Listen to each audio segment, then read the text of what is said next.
Hello everyone, this is Nitin Dikshit from जेनेडियो classes. तो इस 17 के फर्स्ट शिफ्ट के जेई मेंस एग्जाम्स को हम लोग उसके क्वेश्चंस को हम लोग यहाँ डिस्कस करेंगे। और क्या क्या चीज़ें डिस्कस करेंगे वो एक बार हम लोग समझ लेते हैं। फर्स्ट ऑफ ऑल, क्वेश्चन का लेवल कैसा था, किस किस तरह के कंसेप्ट पे बेस्ड क्वेश्चन पूछे गए हैं, क्या क्या आगे आने वाले शिफ्ट में हम सबको ध्यान रखना है, और साथ ही साथ हम इसके आंसर भी शेयर करेंगे सो दैट जिन्होंने ये एग्ज़ाम दिया है वो अपना एक इवेल्यूशन कर सकते हैं। ठीक है। और भी इंपॉर्टेंट चीज़ें साथ के साथ में क्वेश्चन के साथ डिस्कस करता रहूँगा। Okay, so let's start with first question. Form हमारा देखा हुआ है, मैट्रिसेस का ये जो फॉर्म है, if matrix A is given as this equals to sine alpha है 0 आपको दिख रहा है, और determinant of A square minus I by 2 equals to 0 and we have to find the value of alpha. तो इसको मैं अगर ऐसे बोलूँ कि इजी कैटेगरी में रखना चाहिए, और मुझे लगता है कि जिसने भी अटेम्प्ट किया होगा उसने गलती नहीं की होगी। क्यों? बिकॉज ये जो ए स्क्वायर बनेगा ये क्या बनेगा, sign square alpha, 0 0 sign square alpha, बिल्कुल हमको क्लियर दिख रहा है, माइनस दिस। तो अगर मैं डायरेक्ट इस ये वाला मैट्रिसेस लिखूं, ये मैट्रिक्स लिखूं मैं, तो ये कुछ और नहीं बनेगा, सिंपल सा sign square alpha -1/2, this will be 0 0 and sine square alpha -1/2। तो डिटर्मिनेंट ऑफ दिस हम लोग डायरेक्टली लिख सकते हैं क्या, ये 0, तो हमको डायरेक्टली क्या मिलेगा, sine square alpha equals to 1/2। ठीक है। तो sine square alpha equals to 1/2, तो definitely I can say alpha is 5/4, so this is our answer. ठीक है। तो इजी क्वेश्चन डेफिनेटली हम सबको करना चाहिए था और हम लोगों ने किया भी होगा। नेक्स्ट क्वेश्चन देखते हैं। नेक्स्ट क्वेश्चन है टू डाइस हैविंग नंबर्स। अब ये जो नंबर्स एंड डाइस पे वो 1 2 3 5 7 11 मीन्स रेंडमली इन्होंने कोई स्पेशल डाइस लिया है, हमारा जो नॉर्मल डाइस है उसकी बात ये नहीं कर रहे हैं, राइट। तो दो डाइस थ्रो किए गए, find the probability that some is less than और इक्वल्स टू 8। तो ये बेसिकली केसेस बनाने वाला क्वेश्चन हुआ, इसमें कुछ भी और ऐसा नहीं है, हम कोई केस मिस ना करें, ये हमको ध्यान रखना था। ओके। अब यहाँ अगर मैं सैंपल स्पेस की बात करूँ तो सैंपल स्पेस सेम होगा, 6 × 6 मीन्स 36। और अगर मैं फेवरेबल केसेस की बात करूँ तो मुझे कितनी तरह से हमको नंबर्स मिलेंगे सच दैट उन दोनों डाइस पे जो नंबर है उसका सम लेस देन और इक्वल्स टू 8 चाहिए। ओके, सो सिंपली हम अगर इसको एक सिस्टमेटिकली काउंट करते हैं तो दैट हमारा कोई केस मिस ना हो। तो अगर मैं 1 ले रहा हूँ एक, तो इस 1 के साथ I can take 1 2 3 5 and 7। Okay. If I am taking 1 as 2, तो 2 के साथ मुझे 1 2 3 5। ओके।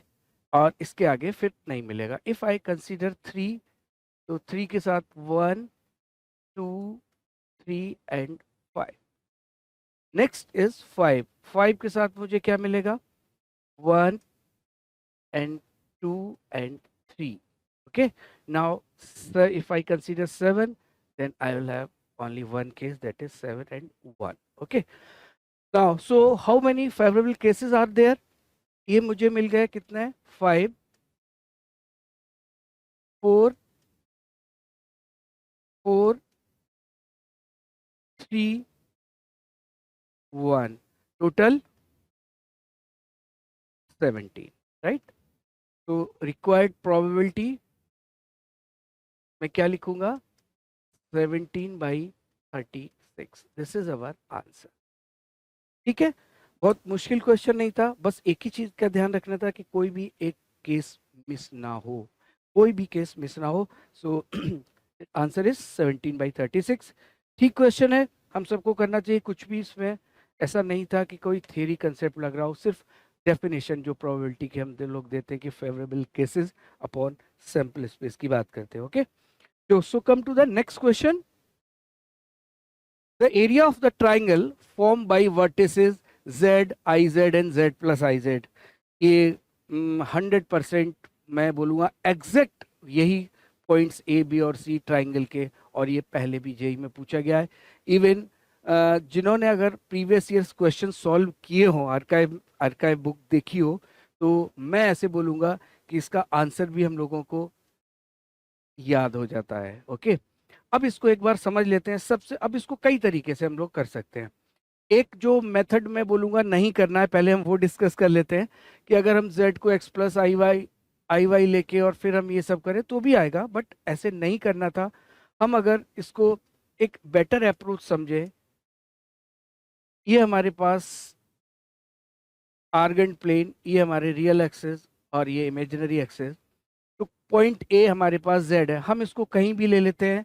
चलो अगर हम पर्टिकुलर भी लेना चाहें तो आई am taking this z here. Okay, suppose if z is here, I Z is, इसको हम रोटेट करें तो डेफिनेटली आई जेड हम यहाँ पहुंचेंगे. Okay, now z plus I Z हम अगर जब हम लोग वेक्टर रिप्रेजेंटेशन बोलते हैं कॉम्प्लेक्स का, तो उसमें हम इन दोनों वेक्टर का एडिशन की बात करते हैं. तो मैं ऐसे बोल सकता हूँ, this will be z plus iota z. Okay, so this is basically A triangle. कौन सा ट्राइंगल? ये वाला ट्राइंगल हमको चाहिए, इसका एरिया. ठीक है, so this area is equal to this area, और ये मॉड z, तो मैं क्या लिखूंगा, हाफ बेस, बेस कितना आ गया, मॉड z, और into mod of iota z which is again mod z, so it is half mod z square. So this is required area. ठीक है, इजी क्वेश्चन है ये, हमको दिख जाना चाहिए, आंसर देखते ही हमको टिक करना चाहिए. सो इट कितने 2-3 सेकंड का भी अगर मैं इसको समझूं तो इसका टाइम भी हम और क्वेश्चंस में यूज कर सकते हैं, जो कि हमें आगे हो सकता है ऐसे क्वेश्चन मिलेंगे जो थोड़े से टाइम कंज्यूमिंग हो. ओके, सो आगे चलें. ये भी एक बोनस क्वेश्चन है आपके लिए, है ना. बोनस क्वेश्चन क्यों है? ये हम लोग काम 9th से आई थिंक करते हैं, है ना, कि इनफाइनाइट ऐसी कोई भी सीरीज है तो हम सब्स्टिट्यूट कर देते हैं और फिर एक क्वाड्रेटिक बनाते हैं. तो क्वाड्रेटिक टॉपिक के अंडर हम इसको कंसीडर कर सकते हैं.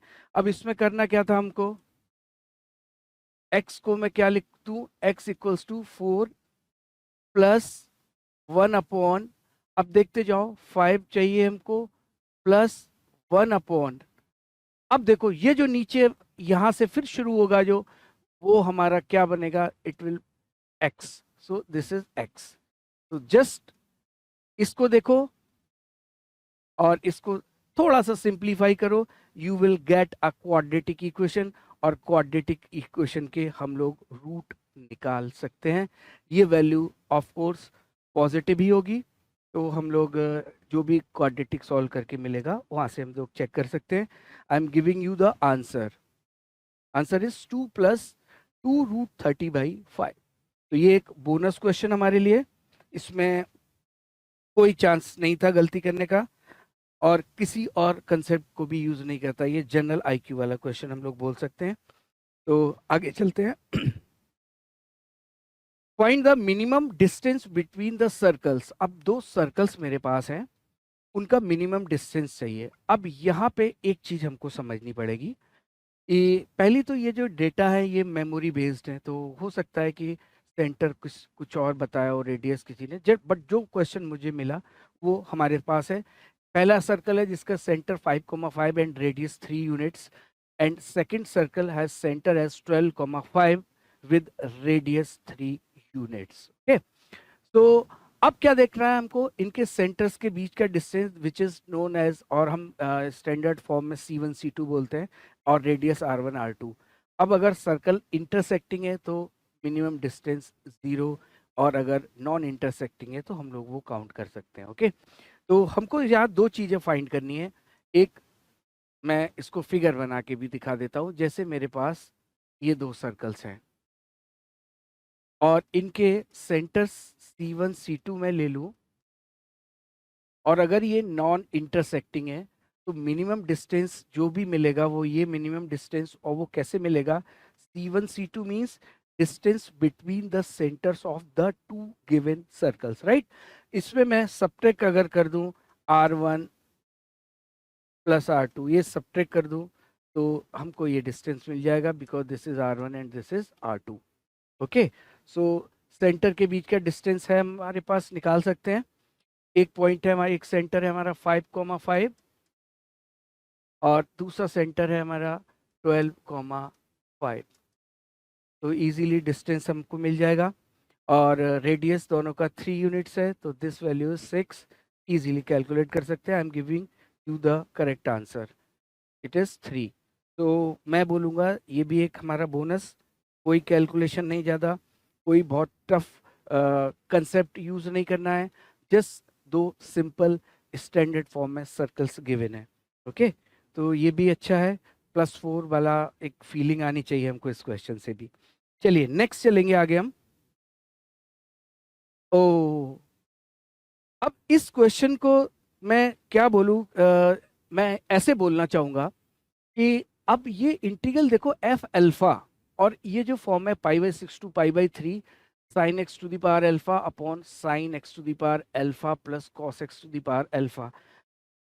जब डेफिनेट इंटीग्रेशन की हम लोग प्रॉपर्टीज करते हैं तो क्या करते हैं, इंटीग्रल हम लोग a plus b minus x को a plus b minus x से रिप्लेस करते हैं, और वो हमारी एक बहुत बेसिक प्रॉपर्टी है, उस पर बेस्ड बहुत सारे क्वेश्चन हम इसी लेवल से स्टार्ट करते हैं। ओके, तो अगर हम π/6 और π/3 है तो ऐड करोगे तो यू विल गेट π/2। तो if I replace x by π/2 minus x, तो ऊपर हमको मिल जाएगा cos x to the power alpha, और नीचे सेम। तो आई विल ऐड, तो डेफिनेटली जो एफ अल्फा मिलेगा आई कैन कैलकुलेट, और यू ऑल्सो कैन कैलकुलेट, और बहुत इजीली कैलकुलेट कर सकते हो, लेकिन हमको ये दिख रहा है कि f alpha will be constant, so there is no need to calculate anything, means f alpha क्या है वो हमको जानने की भी जरूरत नहीं है, because options are strictly increasing, strictly decreasing, has point of inflection and even function. तो जब फंक्शन कांस्टेंट है तो ए और बी तो हटा ही दो, और सी को भी उसी के साथ भेज दो। Option D is correct here, क्योंकि every constant function is considered as even function because f of minus x equals to f x. Okay, value same रहती है, तो ये भी एक बोनस, इसको भी हम लोग आंसर डी, और इसको भी हम लोग बहुत इजीली कर सकते थे, कुछ भी ऐसा मुश्किल नहीं है। तो कुछ क्वेश्चन अभी तक हमने देखे हैं, वो एक दो क्वेश्चन छोड़ दो तो बाकी हमको बोनस जैसे दिख रहे हैं, है ना। आगे देखते हैं। Next is dy by dx equals to xy minus y plus x minus 1 and f0 is 0, then find f at 1. So definitely we have to solve this differential equation, और differential equation को solve करने के लिए भी ये जो हमको form दिख रहा है ये इसके हमेशा फैक्टर होते हैं, दिख भी रहा है। If I take x as common, यहाँ से मैं कॉमन लूँ तो I will get x y plus 1 and minus 1, तो y प्लस 1, तो I will get factors as x minus 1 into y plus 1। ठीक है, अब ये बहुत सिंपल कौन सा मेथड हो गया, वेरिएबल सेपरेबल। मैं वेरिएबल सेपरेट अगर करूँ तो मैं इसको ऐसे लिख सकता हूँ, dy by y plus 1 equals to x minus 1 into d x, और इंटीग्रेट कर देता हूँ मैं, और इंटीग्रेट करने के बाद I will get ln of y plus 1 equals to, it will be x square by 2 minus x plus constant c. What about this constant c? At x equal to 0, f0 is 0. So if I put 0, you will get c also 0. c also 0, हमको मिल गया function. अब हम सिर्फ x को 1 put करेंगे and correspondingly value of y हमारा इसका answer होगा, और आंसर में दे देता हूँ 1/√e-1। ओके, तो वेरिएबल सेपरेबल का सिंपल एग्जांपल, कुछ भी टफ नहीं था, सिर्फ फैक्टराइज करके इजीली हम लोग वेरिएबल सेपरेट कर सकते हैं। ठीक, आगे चले। Next, if these three equations are given, linear equations in three variables. B system of equation has no solution and we have to find value of k. अच्छा, अब इस क्वेश्चन के लिए क्रेमर्स रूल की हम अगर बात करें तो हम लोग क्या करते थे कि x की वैल्यू हम निकालते थे determinant d1 upon d, d2 upon d से y and d3 upon d से हम लोग क्या निकालते थे, value of z. Because these equation are not homogeneous equation, तो इसका अगर हमें नो सॉल्यूशन चाहिए तो I will put d as 0. सबसे पहली चीज, तो I will put d as 0. तो d 0 और d क्या था, कौन सा डिटर्मिनेंट था, k 1 1 1 k 1 and 1 1 k. This equals to 0. अब यहाँ से हमारे पास दो वैल्यूज आएंगी, आप सॉल्व कर सकते हो इजीली. एक हमको मिलेगी यहाँ से k इक्वल्स टू 1 और एक मिलेगी k इक्वल्स टू -2. अब यहाँ थोड़ा सा संभाल के चलना है ना. एक छोटा सा गड्ढा है जिसको हमें क्रॉस करके जाना है, तो बी केयरफुल. अब यहाँ k इक्वल टू 1, जब हम d इक्वल टू 0 की बात करते हैं उसमें एक और कंडीशन आती है हमारे पास, जब equation system of equation has infinitely many solution. उस केस में क्या होता है कि d1 d2 d3 साइमल्टेनियसली 0 हो जाते हैं. ओके, तो मुझे ये चेक करना पड़ेगा for k equals to 1 at least one of the d1 d2 or d3 should be non-zero. Okay, so if I consider k equal to 1, you can check all the three equation will be identical. So उस case में d1 d2 d3 will be all 0. So for k equal to 1, इस value के corresponding what I will get, we will get infinitely many solution.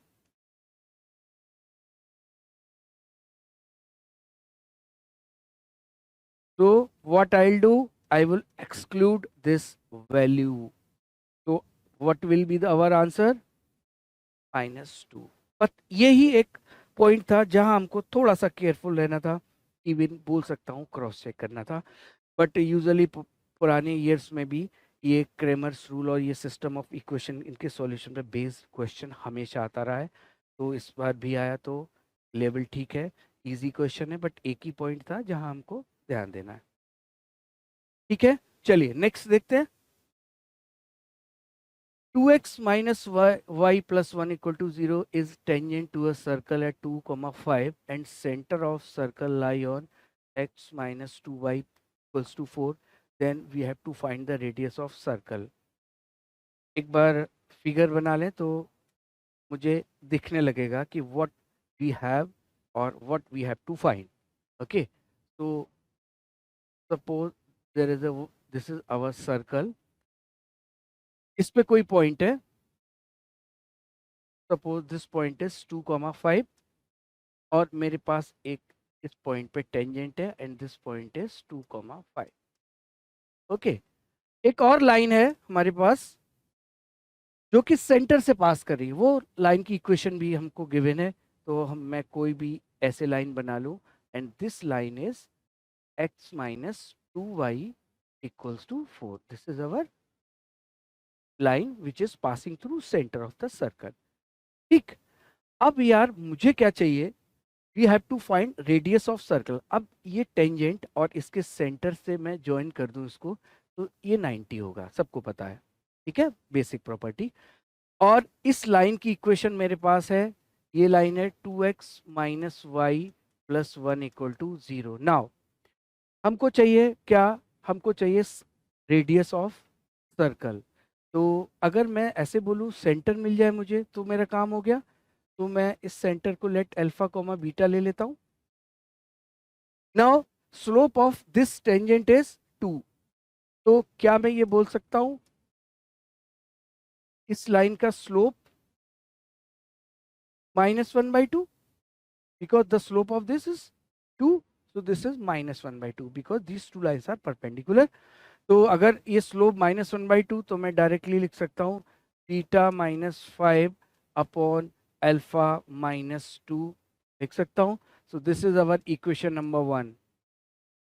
ठीक है. Equation number 2 कैसे मिलेगा? Alpha comma beta is lying on this line. So second equation में लिख दूंगा alpha -2 beta equals to 4. This is our second equation. So everything we will get from here, alpha and beta both means we will have the coordinates of the center of this circle. Okay, तो centre आ गए तो radius भी निकल आएगा. Equation भी लिख सकता हूँ, बट यहाँ हमसे रेडियस पूछा है तो हम सॉल्व कर सकते हैं. I am giving you the answer. Answer is 3√5. Circle का स्टैंडर्ड फॉर्म जैसा ही है जब हम लोग रेडियस और सेंटर से रिलेटेड क्वेश्चन स्टार्टिंग में करते हैं, जब हम लोग सर्कल समझते हैं. ओके, टेंजेंट तक पहुंचते हैं. तो क्वेश्चन इज इजी, आपको करना चाहिए था और आपने किया भी होगा. ठीक है, कोई बहुत टफ क्वेश्चन अभी भी हमें कोऑर्डिनेट से देखने को अभी तक नहीं मिला है. ओके, चलिए नेक्स्ट.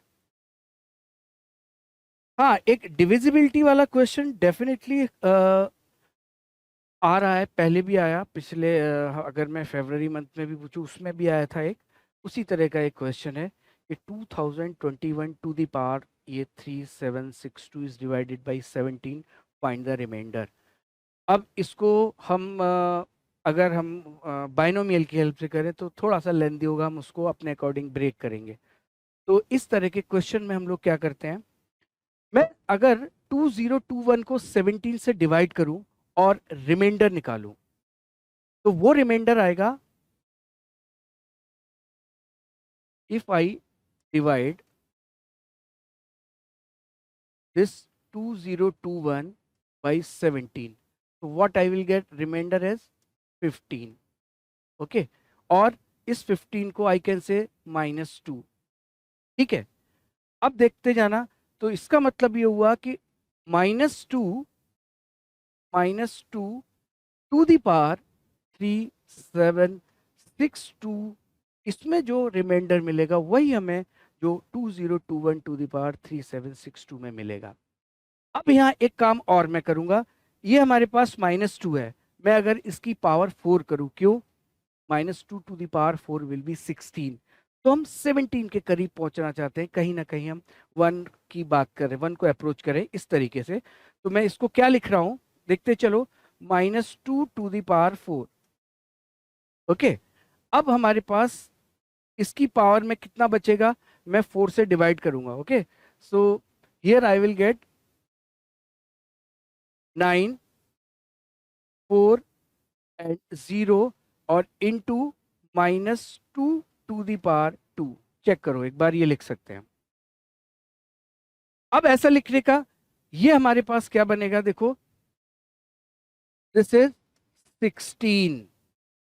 नाउ इस 16 टू द पावर 940 की मैं अगर बात करूं तो ये हमें डिवाइड करने पे, किस पे डिवाइड करने पे, 17 से डिवाइड करने पे क्या रिमाइंडर देगा, -1 टू द पावर 940. ठीक है, यहां से क्या मिलेगा, 1. ओके, और यहां से 4. तो remainder is 1 into 4, that is answer is 4. तो ये हम लोग मेथड हमेशा यूज कर सकते हैं, हमेशा यूज कर सकते हैं. हम डिवाइड करके जितना भी रिमाइंडर आएगा उस रिमाइंडर की वही पावर में वही रिमाइंडर मिलेगा जो हमें ओरिजिनल क्वेश्चन में मिलेगा. ठीक है, ये भी हम लोग थोड़ा सा अगर हम लोग अपना दिमाग इस डायरेक्शन में ले जाते तो इजीली कर सकते थे. ठीक है, चलिए, अच्छा क्वेश्चन बोलूंगा मैं. ठीक है, बहुत इजी नहीं था बट हम सॉल्व कर सकते थे, इस डायरेक्शन में आगे बढ़ सकते थे. ठीक है, चलिए next. x plus x to the power log x to the base 2 to the whole power 7 has fourth term as 4480. Find x. ये बाइनोमियल एक्सपेंशन जब हम लोग सीखते हैं, जनरल टर्म लिखना सीखते हैं, तो उसी पे बेस्ड क्वेश्चन है. बहुत इजी क्वेश्चन है. मुझे फोर्थ टर्म चाहिए तो बेसिकली मैं फोर्थ टर्म क्या लिखूंगा, n is 7, n c r which is 3, x to the power 7 minus 3 that is 4 into x to the power log x to the base 2 to the power 3, and this is given as 448. अब इसके बाद मैं इसको solve नहीं करने जा रहा हूँ। 7c3 you can find the value of 7c3, इधर लेके जाओगे, इसको सॉल्व करोगे और हम x की वैल्यू हमको जाएगी यहाँ से, और आंसर मैं दे दे रहा हूँ, आंसर इज 2। ओके, ठीक है। तो ये क्वेश्चन भी मतलब थोड़ा सा यहाँ लॉग की प्रॉपर्टी और थोड़ा सा एडजस्टमेंट सिंप्लीफिकेशन, एल्स क्वेश्चन में कुछ भी नहीं है, वी कैन सॉल्व इजीली। ठीक है, इजी क्वेश्चन की कैटेगरी में रखूंगा। नेक्स्ट इज लिमिट का एक क्वेश्चन है। Limit x tending to 0 plus और cos inverse x minus this is greatest integer of x whole square, और साइन इनवर्स में भी वही है, x minus greatest integer of x whole square, और डिनोमिनेटर में मेरे पास है x माइनस एक्स क्यूब। अब मैं इसको सिंप्लीफाई कर लेता हूँ, कुछ भी करने से पहले, लिमिट का कुछ भी फंडा लगाने से पहले मैं इसको सिंप्लीफाई करना इस सेम एज मैं ग्रेटेस्ट इंटीजर की वैल्यू रख देता हूँ, उसको हटा देता हूँ।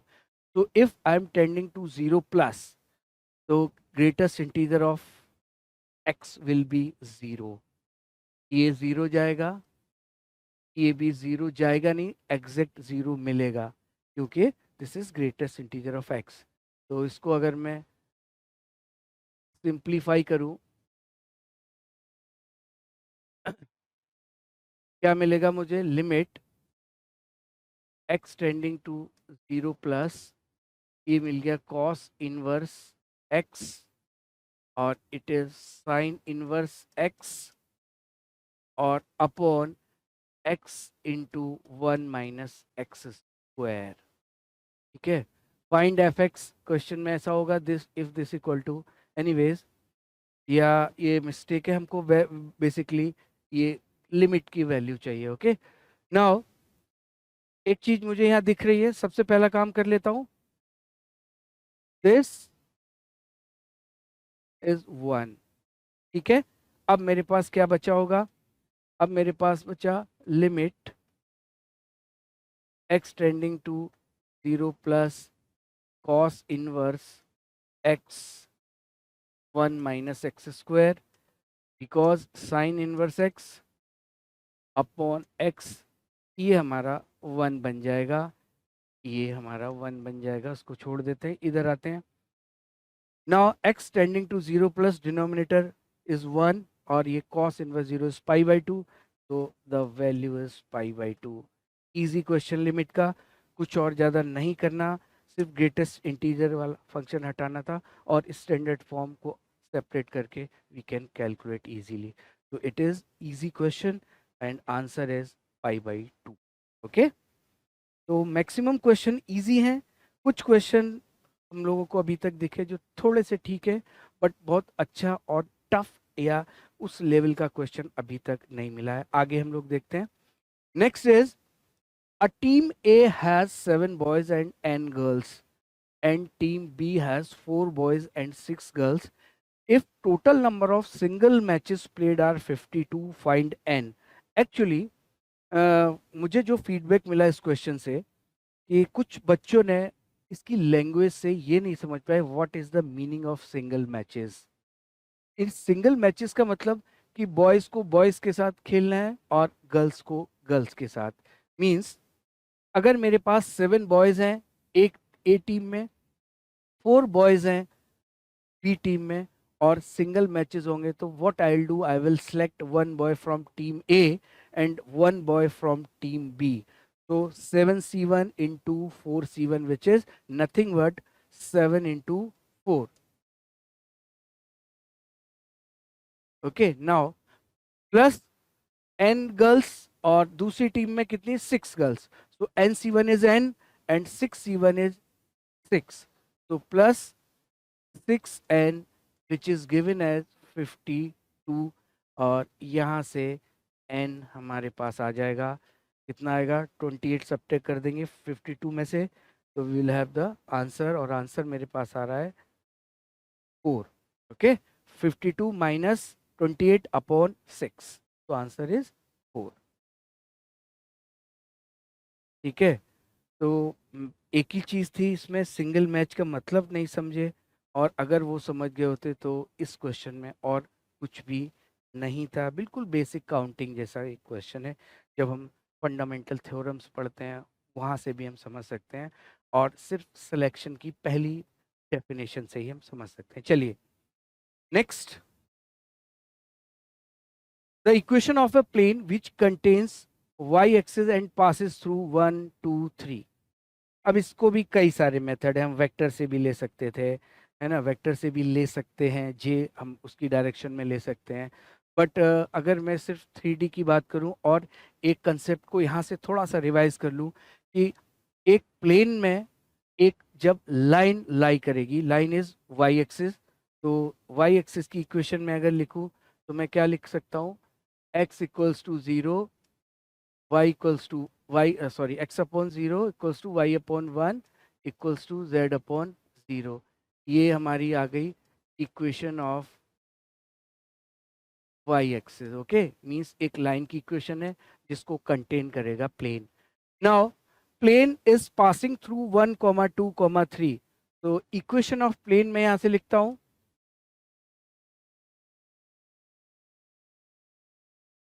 इक्वेशन ऑफ प्लेन में क्या लिखूंगा, ए, अगर मैं परपेंडिकुलर डायरेक्शन के direction ratios A B C ले लूं तो A into x minus 1 plus B into y minus 2 plus C into z minus 3 equals to 0. Let this is a plane, so we have to find direction ratios A B C. और ठीक है, तो अब क्या करूंगा मैं, बोलो, ये लाइन, इसका एक पॉइंट ले लिया, कौन सा, origin 0 0 0, so the plane will pass through 0 0 0। तो what I will write here, ये 0 होगा, minus A means plane passing through,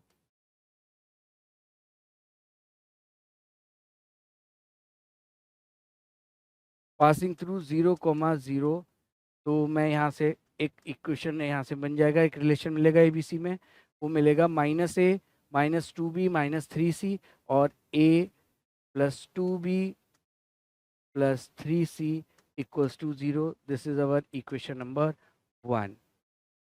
ठीक है, second, direction ratios A B C, और ये लाइन के अलोंग डायरेक्शन रेशियोज 0 1 0, और इसके परपेंडिकुलर, है ना, तो इनका डॉट प्रोडक्ट वाली मीन्स क्या कंडीशन आएगी, a इंटू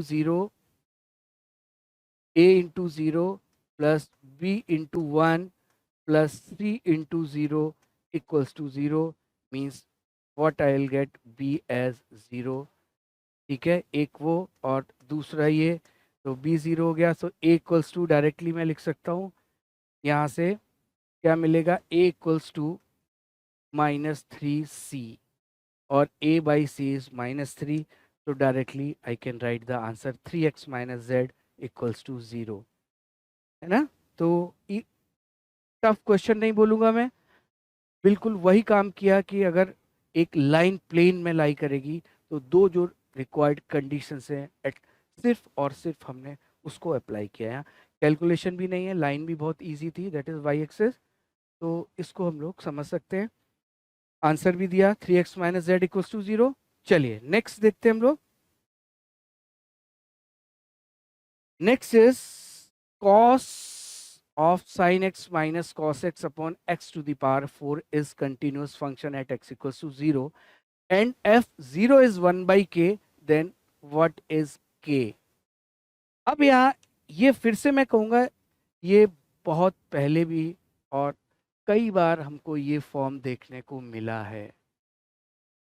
मीन्स हमको सिर्फ ये करना है, we have to find limit as x tending to 0, और ये I will put this equals to 1 by k, सिर्फ ये काम करना है। सो फाइनली हमें करना क्या है, we have to find the limit as x tending to 0। अब इस क्वेश्चन को देख के ना सबसे पहली चीज जो बच्चों को समझ में आती है वो दिस इज 0/0 फॉर्म, तो एल हॉस्पिटल रूल लगा देते हैं। अब जब देखोगे आप डिनोमिनेटर, तो it is x to the power 4, और जब x टू द पावर 4 होगा तो वो करने में हमको बहुत मुश्किल आने वाली है, ये बात बिल्कुल सच है। ठीक, तो अब मैं क्या करूं, अब मेरे पास दो रास्ते, पहला रास्ता कि I will use expansion of series, series का एक्सपेंशन करता हूँ, cos x और cos x का एक्सपेंशन लिखता हूँ, और नीचे x टू द पावर 4 है तो x टू द पावर 4 तक तीन तीन टर्म लिख के हम यहाँ से कैलकुलेट कर सकते हैं, ठीक है। और दूसरा, I will use cos a minus cos b, और आई कैन से cos c minus cos d, और cos c minus cos d हम लगाने के बाद फिर से इसको सिंप्लीफाई करके फिर सॉल्व कर सकते हैं, और चाहे तो बाद में एल हॉस्पिटल रूल भी लगा सकते हैं। तो ये क्वेश्चन हमारे पास बहुत पहले से है, बहुत बार देखा है। आंसर इसका आता है 1/6, तो 1/k इक्वल्स टू 1/6, तो k इक्वल्स टू 6। मैं आंसर दे रहा हूँ, यू कैन चेक। पहले भी ये क्वेश्चन आया हुआ है, मैं अगर अपनी बात करूं तो मुझे इसका आंसर भी याद है, राइट। चलिए अब हम लोग लास्ट क्वेश्चन पे चलते हैं। ये फिर से सीरीज है, और cot inverse alpha is given as cot inverse 2 plus cot inverse 8 plus cot inverse 18 up to 100 terms. तो मैं एक चीज यहाँ बोलूँगा, लास्ट शिफ्ट में भी एक क्वेश्चन हमें मिला था, और इस तरह के सारे क्वेश्चंस हमको कैसे करने हैं वो भी हमको पता है कि हम tan inverse of a minus tan inverse of b के फॉर्म में उसको जनरल टर्म को लिखने के बाद फिर हम वैल्यू डालते हैं, तो बीच वाले सारे टर्म्स कैंसिल होते जाते हैं। This is the basic idea, okay. So first of all, how to write the general term of this series. अब इसके लिए मैं आपको बोलूंगा, दिस इज 2, 8, 18, 32। इसको, इसका अगर मुझे जनरल टर्म लिखना हो तो इजीएस्ट वे क्या है कि अगर मैं 2 को बाहर ले जाऊं, तो 2 को बाहर ले जाने के बाद मेरे पास जो बचेगा 1, 4, 9, 16 है ना। अगर मैं सारे टर्म्स में 2 बाहर कर दूं, अब 1, 4, 9, 6 हमको दिख रहा है क्या, दिस इज स्क्वायर बनता जाएगा, 1 का स्क्वायर, 2 का स्क्वायर, 3 का स्क्वायर। तो मैं अगर इसका जनरल टर्म लिखूं,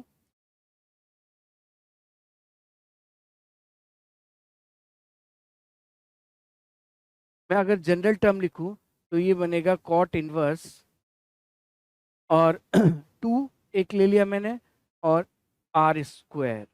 और अगर मैं सीरीज लिखूं तो मींस कॉट इनवर्स अल्फा की बात करूं, तो इसको समेशन फॉर्म में I can write cot inverse 2r square, और इसको मैं r इक्वल टू 1 से लेके कहाँ तक लेके जाऊंगा, 100। This is our series actually. अब इस सीरीज का सेकंड स्टेप में क्या, अब इस सीरीज को हम tan इनवर्स में लेके जाएं, तो cot इनवर्स को मैं क्या लिख सकता हूं, इसको मैं लिख सकता हूं sigma r equal to 1 to 100, और ये होगा tan इनवर्स 1/2r स्क्वायर। अब मैं क्या करूंगा, आगे चलो, इसको फर्दर मैं क्या लिख रहा हूं, tan इनवर्स, इसको मैं ऐसे लिख देता हूँ 2/4r स्क्वायर। अब मैं ऐसा क्यों लिख रहा हूँ, ये हमको अभी दिखेगा, और बिल्कुल क्लियरली दिखेगा कि it is now tan inverse. और डिनोमिनेटर की बात करूँ तो एक मैं 1 ले लेता हूँ और 1 सब्ट्रैक्ट कर देता हूँ, तो 1 प्लस 4r स्क्वायर माइनस 1, तो a square minus b square वाला फॉर्मूला मैं अगर लगाऊं तो 2r plus 1 into 2r minus 1, okay. अब ऊपर हमको चाहिए ये 1 प्लस ए बी, ऊपर चाहिए a माइनस बी, तो मैं इसको लिखता हूँ 2r plus 1 minus 2r minus 1, और आप देख सकते हो कि ये एडजस्ट बिल्कुल प्रॉपरली हो गया। इसको मैं अब ब्रेक कर दूंगा, कैसे ब्रेक करूंगा, सिग्मा, और इसको मैं लिख देता हूँ tan inverse 2r plus 1 minus tan inverse 2r minus 1, okay. और ये सीरीज r इक्वल टू 0 से 100। अब इसके आगे डिस्कस करने की ज़रूरत नहीं है, you just put value of 0, 1, 2, और बीच वाले टर्म कैंसिल हो जाएंगे, और हमारे पास सीधे सीधे 2 टर्म मिलेंगे, और वी कैन फाइंड, उसको हम कंपेयर करेंगे कॉट इनवर्स अल्फा से, और we will get the value of alpha, okay. अब वो अल्फा क्या मिलेगा, you can see the values 1.01. ठीक है, तो ये भी आइडिया वही था, और ये सीरीज, इस तरह की सीरीज से क्वेश्चन पहले भी पूछे गए, आगे देने वालों को भी ये चीज़ समझनी चाहिए। बट सिर्फ और सिर्फ इसमें एक ही हमारा कोशिश रहती है, उसको कन्वर्ट करके मैं tan inverse A minus tan inverse B form में लेके आऊँ। दैट्स इट, उसके लिए ये सारा एडजस्टमेंट, और ये थोड़ा सा यहाँ हमारा लिए कभी कभी चैलेंजिंग होता है। ओके, तो आज की इतने क्वेश्चंस हमको मिले, ऑलमोस्ट बहुत सारे क्वेश्चन मिल गए हैं, कुछ क्वेश्चन नहीं भी होंगे। अब यहाँ से हमको आगे जो देने वाले हैं उनको कुछ चीज़ें ये समझ लेनी चाहिए कि ट्रेंड किस तरह का है, कौन से कंसेप्ट पे बेस्ड क्वेश्चन आ रहे हैं। ठीक है, चलिए, wish you all the best, next shift के लिए फिर से मिलेंगे। Take care, all the best.